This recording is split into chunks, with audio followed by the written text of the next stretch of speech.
8장 담배를 끊기 어려운 까닭. 우리는 때때로 쾌락의 희생물이 될 위험에 빠져든다. 방금 말에는 여름 옷에 대한 기쁨이 오래가지 않기 때문에 다음에 기회가 오면 그 옷에 맞는 프라다 여름 샌들을 산다. 뭐 세일도 하겠다. 반치수 정도 큰데 불구하고 우리는 손쉽게 구두를 집어든다. 이렇게 해서 사실은 수입이 괜찮은 사람들이 아슬아슬한 경제생활을 하는 경우가 드물지 않다. 향락은 덧없는 것이다. 설탕과 버터가 잔뜩 들어간 초콜릿 케이크를 세 조각이나 먹고 난 뒤 기름진 소시지와 씨름하고 난 뒤 그렇게 해서 지난 며칠간 시도한 다이어트를 물거품으로 만들어 버린 뒤 스스로에 대한 역겨우며 몸소리친 적이 없는 사람이 있겠는가.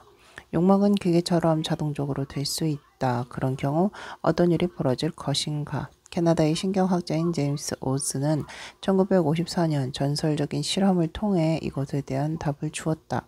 그는 쥐들의 간뇌에 있는 시상하부, 즉 욕망을 불러일으키는 물질이 방출되는 곳에 전기 자극기를 삽입했다.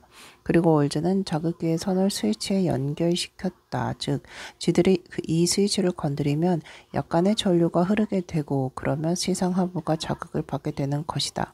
결과는 한마디로 말해서 엄청났다. 쥐들은 얼마 지나지 않아 곧 이 스위치를 떠나려 하지 않았다. 이 가여운 짐승들은 모든 것을 다 잊어버리고 미친 듯이 스위치만 거듭 눌러댔다. 쥐는 1시간에 6,000번이나 스위치를 눌렀다. 올즈는 놀랍게도 쥐들이 심지어 교미조차 잊어버린다는 사실을 확인했다. 그리고 먹는 것과 마시는 것조차 완전히 잊어버리자 사태는 정말 심각해졌다. 쥐들은 약간의 행복을 위해 죽는 것조차 두려워하지 않았던 것이다. 결국 올즈는 며칠 후 자극제를 꺼서 쥐들의 목숨을 구하였다. 쥐들을 파멸에 이르게 한 것은 무엇일까? 스위치를 눌렀을 때 쥐들의 뇌에서는 앞으로 다가올 것에 대한 기대감이 부풀어 오르고 이에 따라 과도한 양의 도파민이 방출되었다. 앞에서 살펴본 것처럼 도파민은 미래에 있을 보상을 알려주고 유기체가 실제로 이 보상을 받을 수 있도록 신체의 모든 기능을 가동시켰다. 무엇보다도 도파민은 뇌가 상황을 긍정적으로 평가하도록 했다. 즉 뇌가 반복에 대비하도록 만든 것이다. 벌의 경우 도파민이 방출되도록 만든 것은 꿀을 많이 함유한 꽃이었다. 이로써 벌은 다른 식물들을 제쳐놓고 특히 꿀이 많이 들어있는 이 식물에 기꺼이 날아들었다. 올주의 쥐들에게서 이러한 역할을 한 것은 스위치였다. 따라서 쥐들은 스위치를 거듭 눌러댈 수밖에 없었고 그렇게 함으로써 매번 프로그래밍과 그에 따른 강제적 행위를 강화시켰던 것이다. 이 실험에서 우리는 쾌락과 파멸의 악순환을 보게 된다. 자극이 거듭해서 욕망을 불러일으키게 되면 그 작동 방식은 뇌의 다른 부분들을 변화시킨다. 즉 지나치게 비대해진 욕망은 인간의 현실에 대한 감각을 상실한 한계를 모르는 기계로 만들어버린다. 뉴질랜드의 학자 존 레이놀즈는 도파민의 영향하에 뇌의 조직이 어떻게 바뀔 수 있는가를 직접 증명해 보였다. 이를 위해 그는 올즈와 비슷한 실험 장치를 사용했다. 첫 번째 스위치 작동이 있는지 10분이 지나자마자 외부의 행동을 조절하는 중뇌에 있는 뉴런들의 연결 강도가 변하기 시작했다. 즉 쾌락에 대한 프로그래밍이 작동되기 시작한 것이다. 목적 없는 추진력. 많은 곳에 유익할 수 있는 것이 손쉽게 오용되는 경우가 있다. 쾌락을 위해 작동되는 우리 뇌의 회로들이 그러하다. 이 회로들이 우리 인격을 마음대로 조절할 수 있는 것은 그만큼 이것들이 다층적이고 적응력이 강하기 때문이다. 이것들은 사람들이 기대하는 방식과는 다른 형태의 조직을 보여준다. 즉 우리는 음식을 요구하는 회로와 사랑을 갈구하는 회로 그리고 사회적 승인을 추구하는 회로를 각각 따로 갖고 있는 것이 아니라 욕망 그 자체를 위해 작동하는 종합 회로 체계를 갖고 있는 것이다. 이 유일한 기제가 인간으로 하여금 욕망하게 만들고 그 욕망이 충족되는 방향으로 움직이게 만든다. 그 욕망의 내용이 무엇인가는 전혀 중요하지 않다. 욕망 프로그램의 힘도 위험도 바로 여기에 있다. 인간이 이러한 통찰을 얻게 된 것 역시 쥐 덕분이다. 다시 한번 학자들은 쥐의 뇌에 있는 시상하부에 전기 자극기를 연결했다. 이번에는 쾌락의 행동 양식에 미치는 직접적인 영향을 알아내기 위해서였다. 학자들이 욕망을 위한 뇌회로를 자극하자마자 쥐들은 생기를 띠기 시작했다. 그렇다면 쥐들은 이 활력을 어떤 목적으로 사용할 것인가? 뇌를 인공적으로 자극하여 생긴 욕망이기 때문에 특정한 목적이 없었던 것이다. 자, 이제 쥐들은 목적을 찾아 나서게 되었다. 이 쥐들은 할 수 있는 모든 것을 다 시도했다. 먹고 마시고 킁킁거리고 코로 냄새를 맡고 이빨을 갉아대고 자기 몸을 닦고 짝짓기를 하고 우리 안에 있는 물건들을 이리저리 움직이고 작은 쥐들을 죽이고 새끼들을 다시 보금자리로 데려갔다. 쥐들이 무슨 일을 하는가는 전혀 중요하지 않아 보였다. 중요한 것은 무엇인가를 하고 있다는 사실 그 자체였다. 학자들이 이제 막 무언가를 얻으려고 하는 쥐에게서 먹이를 빼앗자 그 쥐는 물이 담겨있는 통으로 가서 물을 마셨다. 이번에는 이 물통을 빼앗자 쥐는 짝짓기를 하려고 상대방 쥐에게 달려갔다. 이러한 임의성은 끝이 없어 보였는데 물을 마시려던 쥐가 물통에 물이 작은 접시로 옮겨져 있는 사실을 발견하자 물을 마시려던 본래의 목적은 완전히 잊어버린 채 먹이를 먹기 시작했던 것이다. 그리고 더 많은 도파민이 뇌에서 방출될수록 행동의 무의미함은 더 커졌다. 이렇게 해서 학자들은 가장 순수한 형태의 행동주의를 관찰할 수 있었다. 여기서 중요한 것은 행위일 뿐 목적은 전혀 문제가 되지 않았다. 우리는 욕망을 위한 기체가 작동하는 방식에서 이러한 초동력을 이해할 수 있다. 이 체계에서 가장 중요한 역할을 하는 도파민은 어떤 특정한 정보를 직접 전달하는 임무를 띠고 있지 않다. 도파민은 오히려 뉴런들이 그러한 정보들을 더 잘 받아들일 수 있도록 그와 함께 유기체가 바깥 세상에 더 잘 반응할 수 있도록 준비시키는 역할을 한다. 이로써 지금 막 지배적인 작업들이 더욱 강화되는 것이다. 예를 들어 어차피 배가 고픈 쥐는 더욱더 열심히 먹이를 찾아 헤매게 되고 배가 부른 쥐는 도파민 체계가 인공적으로 가동되면 아무 것이나 먼저 주어지는 먹이에 만족한다. 인간의 경우도 크게 다르지 않다. 무엇인가를 원하는 것은 권태에 대항하는 최선의 수단이다. 욕망은 무언가를 이루었다는 느낌을 더욱 강화시킨다. 그때 즐거움을 선사한 것이 무엇인가는 그다지 중요하지 않다. 꿈에도 그리던 옷, 골드 신용카드, 학부모회에서 의장 자리, 이 모든 것은 쾌락 기계를 계속 가동시킬 수 있다. 중요한 것은 욕망의 내적 상태, 즉 승리가 가져다주는 느낌을 미리 예감하는 것이다. 이를 위해 우리는 거의 모든 것을 내줄 준비가 되어 있다. 라스베가스의 원칙. 동일한 유전적 기질이 전제될 경우 미식가의 취향에서 식탐이 생겨날 수 있고 스포츠를 즐기는 태도에서 강압적인 조깅이 생겨날 수 있으며 이긴 게임에 대한 쾌감에서 게임 중독이 생겨날 수 있다. 이 모든 강압적인 태도는 대단히 비슷한 방식으로 나타난다. 게임 중독의 경우 경제적 보상에 대한 희망은 병적인 기대감을 낳는다. 카지노에 있는 게임기에서 동전이 딸그랑대며 떨어질 때 옆자리에 앉은 사람이 돈을 싹 쓸어 모은 뒤 자리를 털고 일어설 때 뇌에서는 도파민이 방출된다. 전 재산을 룰렛 게임에 날려버린 도스토옙스키가 썼듯이 몸 전체를 화끈거리게 하는 근질거림이 시작된다.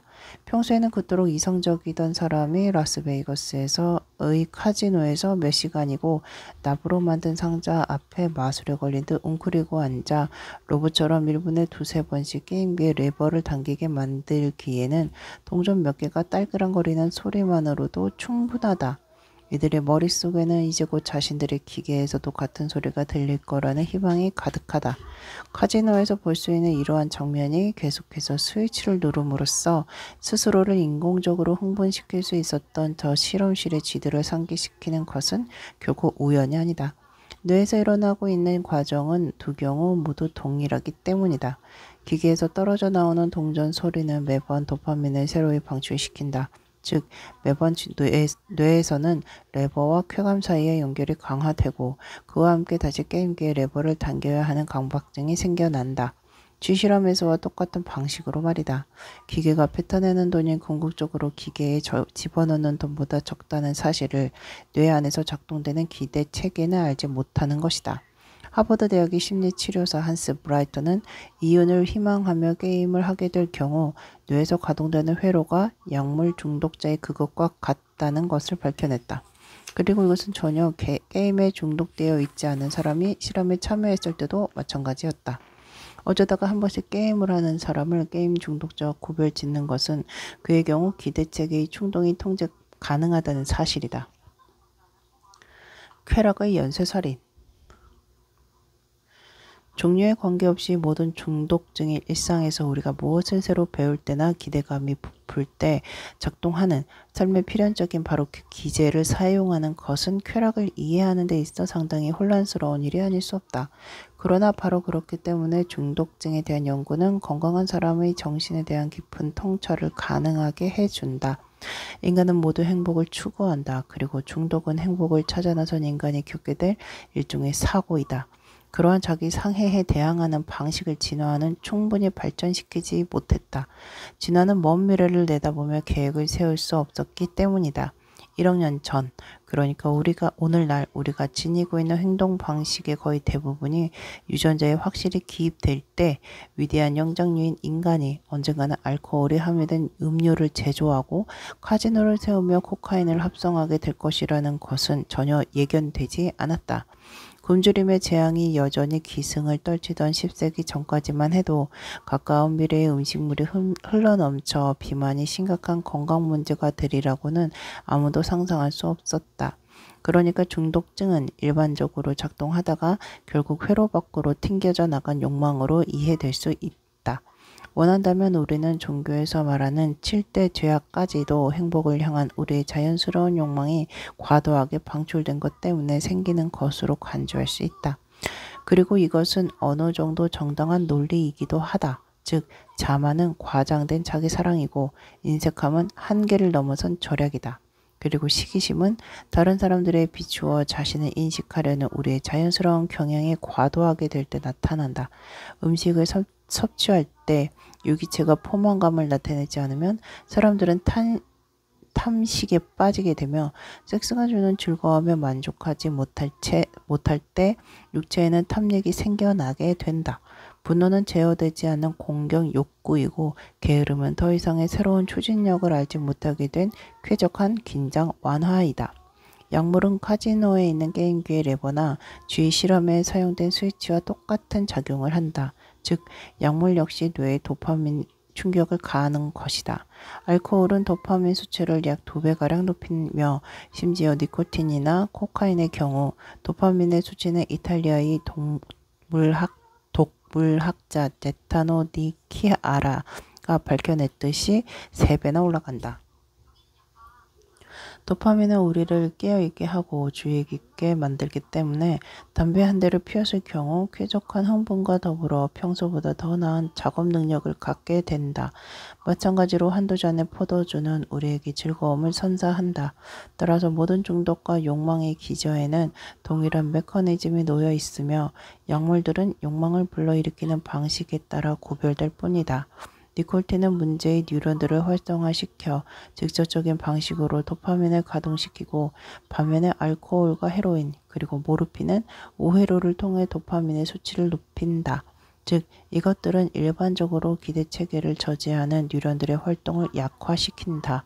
마지막으로 코카인은 일반적으로 순식간에 다시 세포벽으로 사라지는 도파민이 좀 더 오랫동안 작용하도록 만들어 도파민의 수치를 높인다. 도파민을 흡입하는 사람은 올리버 잭스의 환자였던 레너드가 엘도파의 작용 아래에서 겪은 것과 유사한 상태에 놓이게 된다. 즉, 자신이 전능하다고 느끼게 되는 것이다. 결국 문제가 되는 것은 도파민이 작동되는 방식이 아니다. 도파민이 작동된다는 사실 자체가 결정적인 것이다. 왜냐하면 도파민이 효과를 내기 시작하면 뇌는 약물을 보자마자 자동적으로 그것을 욕망하게끔 연결고리를 만들었기 때문이다. 니코틴 중독증이 있는 뇌는 담배를 보는 즉시 불을 붙이시오라는 명령을 내리고 알코올 중독에 걸린 뇌는 술병의 자극을 받게 되면 마시라는 지시를 하게 된다. 뇌파의 검사가 보여주듯이 헤로인 중독자의 경우 바늘을 보기만 해도 뇌의 욕망 회로가 튀어오르게 된다. 이와 같은 방식으로 니코틴과 알코올 그리고 코카인은 마치 트로이의 목마처럼 쾌감의 책임을 지고 있는 뇌의 구조 속에 살면서 침입해 들어온다. 약물이 뇌를 점령하게 된 것이다. 우리는 어떻게 유혹당하는가? 당신은 첫 담배의 맛을 아직도 기억하고 있는가? 대부분의 경우 사람들은 그 맛이 혐오스럽다고 느낀다. 날카롭게 목을 긁는 느낌, 옆에서 지켜보고 있는 또래들 앞에서 당신은 터져나오는 기침을 가까스로 참는다. 처음 마시는 맥주 역시 많은 사람들의 경우 비슷한 경험으로 남는다. 그런데도 계속해서 더 마신 것은 맥주의 그 쓴맛을 즐겼기 때문이 아니라 사람들 앞에서 약점을 보이면 안 된다는 생각 때문이 아니었을까? 대부분의 사람들은 어른이 되면 맥주와 담배를 즐긴다. 심지어 사람들은 고추에 타는 듯한 맛조차 즐긴다. 그러나 그러한 맛에 대한 기쁨이 처음부터 있었던 것은 아니다. 사람들이 알코올과 담배에 종속되는 것 또한 그 맛이 주는 기쁨 때문이 아니다. 알코올은 실험실의 쥐에게도 똑같은 영향을 끼친다. 그렇다고 해서 쥐가 소주병을 핥아대며 즐거워하는 일은 결코 일어나지 않을 것이다. 그럼에도 학자들은 쥐들이 중독성 물질에 익숙해지도록 만들어야 한다. 그리고 이것은 인간의 경우에도 마찬가지다. 중독은 습득되는 것이다. 중독이 습득되는 과정에서 거의 언제나 그 추동력이 되는 것은 힘든 상황을 손쉽게 극복하고자 하는 욕구이다. 근심 있는 사람에겐 술이 있다라고 독일의 작가 빌헬름 보슈는 말했다. 그리고 그 반대의 경우도 마찬가지이다. 알코올은 불안을 가라앉히고 해소시킨다. 코카인은 잠시 동안 터보 충전기처럼 풍부한 아이디어와 위트가 떠오르게 한다. 따라서 친구들 사이에서 따분하다고 알려진 모든 사람에게 코카인은 도움을 줄 수 있을 것이다. 니코틴은 권태와 스트레스를 견뎌낼 수 있는 힘과 자극을 주고 동시에 마음을 안정시키기도 한다. 무엇보다도 담배는 어른들의 세계를 갈망하는 청소년들 사이에서 우정을 확인하는 수단으로 새로운 관계의 촉매제로 작용한다. 단지 쾌락을 위해서가 아니라 삶에서 부딪히는 힘든 상황에서 벗어나고자 하는 욕구가 인간을 약물 중독자로 만드는 것임을 보여주는 많은 연구들이 있다. 삶이 행복하지 않을 경우 약물 소비는 자동적으로 증가한다. 실험자들 사이에서 알코올 중독자가 늘어나는 것과 베트남 전쟁에 참가한 미군들 사이에서 급속도로 헤로인 중독이 번진 것은 다 그 예가 될 것이다. 베트남 전쟁에 참가한 미국의 젊은이들 중 약 40%가 전쟁의 끔찍함을 참아내기 위해 적어도 한 번쯤은 헤로인 주사를 맞는 경험이 있다. 그리고 그들의 절반은 상당히 자주 헤로인 주사를 맞곤 해서 나중에 금단 현상에 시달려야 했다. 잠시 동안의 유쾌하지 않은 경험도 중독성 물질의 소비를 상승시킨다. 일군의 미국 학자들이 중독 증상이 없는 실험 참가자들에게 대단히 어려운 수수께끼를 과제로 내주었다. 그리고 실험 도중 실험을 주도하는 사람이 이들을 공정하지 않은 태도로 외시하고 비판했다. 이 실험이 끝난 후 그들은 음료수 실험이라고 불리는 또 다른 실험에 참가하게 되었다. 즉, 그들은 여러 종류의 알코올을 마신 다음 그 맛을 서로 비교하고 평가를 내려야 했다. 이때 앞선 실험에서 지독한 비판을 듣고도 꾹 참아야 했던 사람들은 공정한 대접을 받은 다른 사람들에 비해 한결 더 많은 알코올을 마셨다. 그리고 마찬가지로 억울하게 비판을 받았으나 그 비판에 복수할 기회를 가질 수 있었던 제3의 그룹은 정상적인 양의 알코올을 마셨다. 그들은 복수를 통해 마음의 평정을 되찾았기에 마음의 화를 술로 달래야 할 욕구가 약화되었음이 분명했다. 중독자가 되는 사람은 누구인가?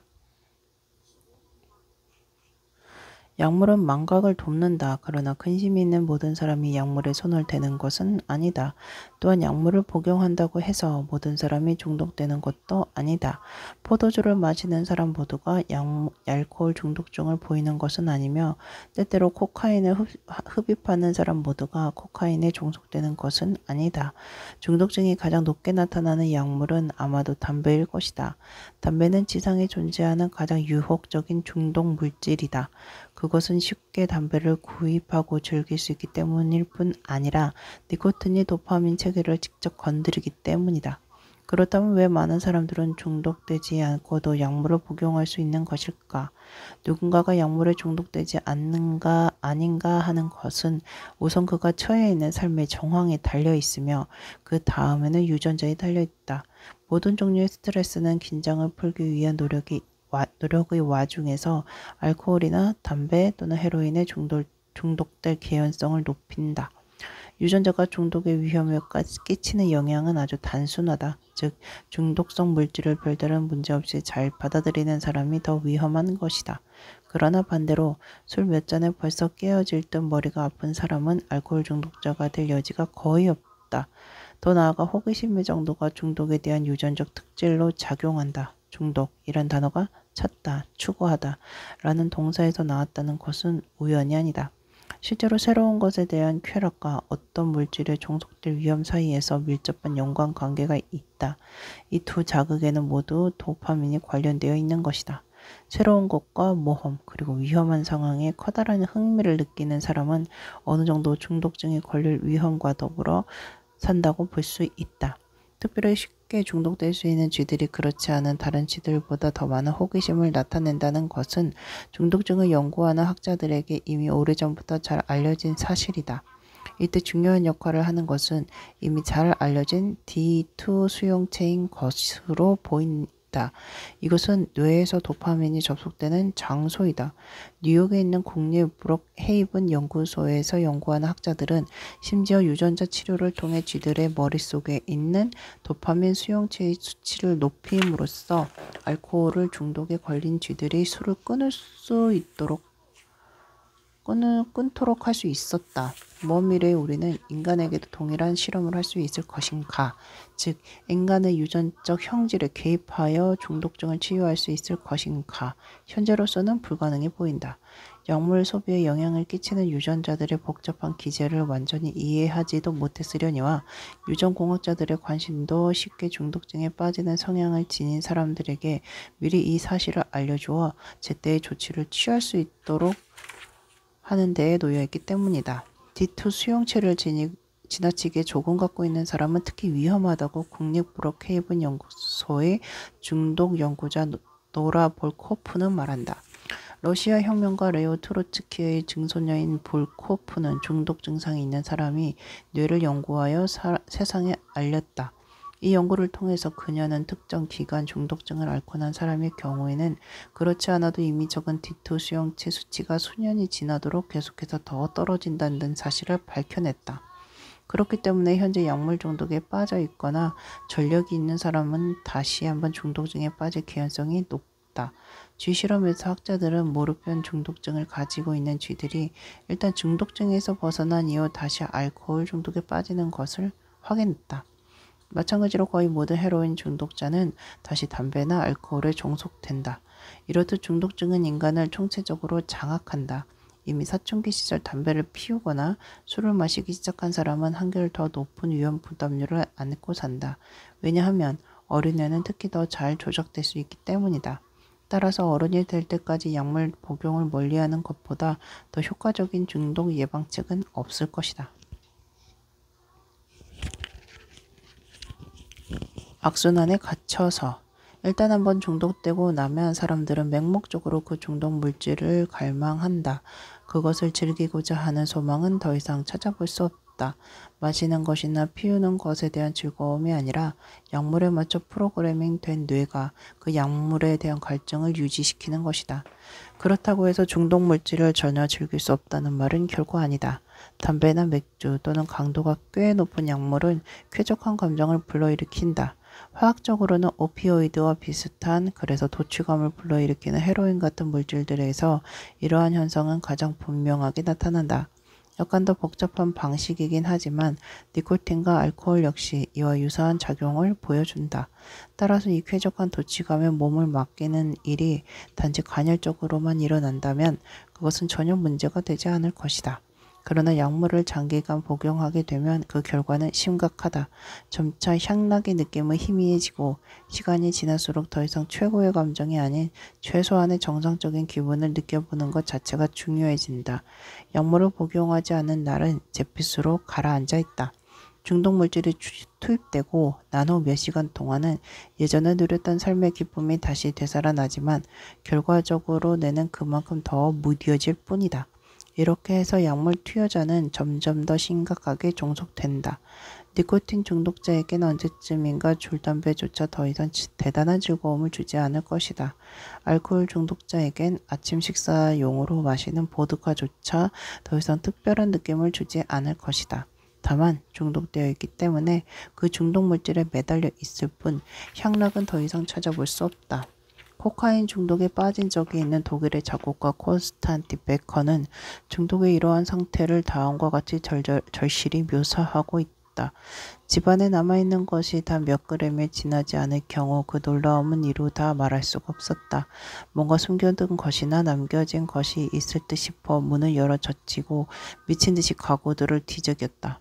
얼마나 수치스럽던가, 얼마나 자신에 대한 혐오감에 몸서리쳤던가. 나는 약을 대주던 사람을 사랑했다. 그는 내게 아주 공정했다. 법정에서 그가 점잖은 사람이라고 증언한 것은 나의 진심이었다. 중독 물질이 떨어지자마자 오한에 휩싸인 몸은 부들부들 떨린다. 그러나 몸의 금단 현상을 견디는 것은 그 이후에 다가올 일에 비하면 식은죽 먹기에 지나지 않는다. 몸이 얼어붙고 떨리는 현상과 치솟는 구토증 그리고 헛것이 보이는 것 등은 약을 먹으면 점차 희미해지다가 몇 주 지나면 사라진다. 그러나 남은 생애 동안 이미 뇌 속에 새겨진 약물의 욕구들을 잘 견뎌내는 것, 이것이야말로 정말 어려운 일이다. 중독자가 다시 약물에 손을 대는 것은 무엇보다도 위협적인 금단 현상을 막기 위해서일 거라고 많은 사람들은 추측한다. 그러나 이것만으로는 왜 수십 년이 지난 후 다시 중독증에 빠지고 있는지를 충분히 설명하지 못한다.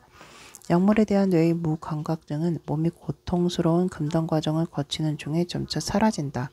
그럼에도 오랜 시간 금연을 하다가 어쩔 수 없이 다시 담배를 피우게 되는 사람들의 숫자는 엄청나다. 원하는 것과 즐기는 것, 이 두 종류의 자극을 뇌가 서로 다른 방식으로 발생시킨다는 것을 먼저 알아야 우리는 이 퇴행 현상을 이해할 수 있다. 중독은 이 두 메커니즘을 왜곡시킨다. 약물 없는 삶이 밋밋하게 보인다면 그것은 중독 물질이 향락에 대한 능력을 손상시켰기 때문이다. 그 대신 강제적인 욕구가 생기는데 이것은 약물이 원함을 조종하는 뇌의 체계에 몰래 침투해 프로그램을 바꿔버렸기 때문이다. 치유 과정을 통해 향락의 둔감함은 다시 회복될 수 있다. 그러나 기대체계는 계속해서 파괴된 상태로 남아있게 된다. 종속적 상태가 그토록 완강하게 작용하고 또 언제든 다시 활성화될 수 있는 것은 이처럼 욕구의 강력한 기제에 놓여 있다. 학자들은 이 현상을 갈망이라고 부른다. 한번 중독된 사람은 약물에 길들여진 그 습성을 평생 벗어나기 힘들다. 그것은 마치 모국어를 잃어버리기 힘든 것과 마찬가지다. 중독의 경험이 뇌에 있는 신경세포들의 작동 방식을 영원히 바꾸어 놓았기 때문이다. 그리하여 유전적 정보를 측정해서 단백질로 바꾸는 방식이 변화된다. 신경세포들은 뇌가 약물과 관련된 모든 것에 특히 더 예민해지도록 만드는 물질들을 우선적으로 생산해낸다. 뇌 속에는 이제 그러한 자극들이 약물에 대한 즉각적인 요구로 연결되도록 만드는 뉴런의 회로가 두꺼운 선처럼 놓여있게 된다. 한번 형성된 그러한 회로들은 좀처럼 사라지지 않는다. 신경생물학자들은 쥐 실험에서 개별 뇌세포의 작동 방식을 관찰함으로써 오래전에 알코올 중독에 빠진 적이 있는 쥐들을 가려낼 수 있었다. 이것이 인간이 중독증에 완전히 무방비 상태로 내맡겨져 있다는 것을 의미하지는 않는다. 종속은 극복될 수 있다. 그러나 한번 중독된 사람은 평생 극복된 상처에 유념하면서 살아야 한다. 심장마비를 겪은 사람이 삶의 방식을 완전히 바꿔야 하는 것처럼 말이다. 중독증이 있는 사람은 약물의 유혹을 아예 피하든가 아니면 유혹을 참을 수 있어야 한다. 물론 두 가지 다 힘든 일이다. 뇌가 도취 물질을 갈망과 연결시킬 뿐 아니라 술집의 자욱한 담배 연기와 옛 친구의 모습 그리고 케이크 속에 담겨있던 럼주 몇 방울의 향기 등 도취 물질과 관련된 모든 자극도 갈망과 연결시키기 때문이다. 엘튼 존은 중독에 빠진 사람이 겪는 고통이 얼마나 어처구니 없는지에 대해 이렇게 말하고 있다. 눈으로 뒤덮인 스위스의 알프스 위를 날아갈 때면 나는 때때로 한때 내가 들이마신 모든 코카인이 저 아래 놓여있다는 생각이 든다. 그는 성공적으로 그 중독을 극복한 많은 팝스타 중 한 사람이다. 행복의 공식 1. 중독은 기쁨에 대한 욕망이 지나칠 때 생기는 것이다. 따라서 자신이 불행하다고 느끼는 사람은 쉽게 중독에 빠진다. 담배를 끊고 싶다면 나는 행복하다고 최면을 걸어봐라.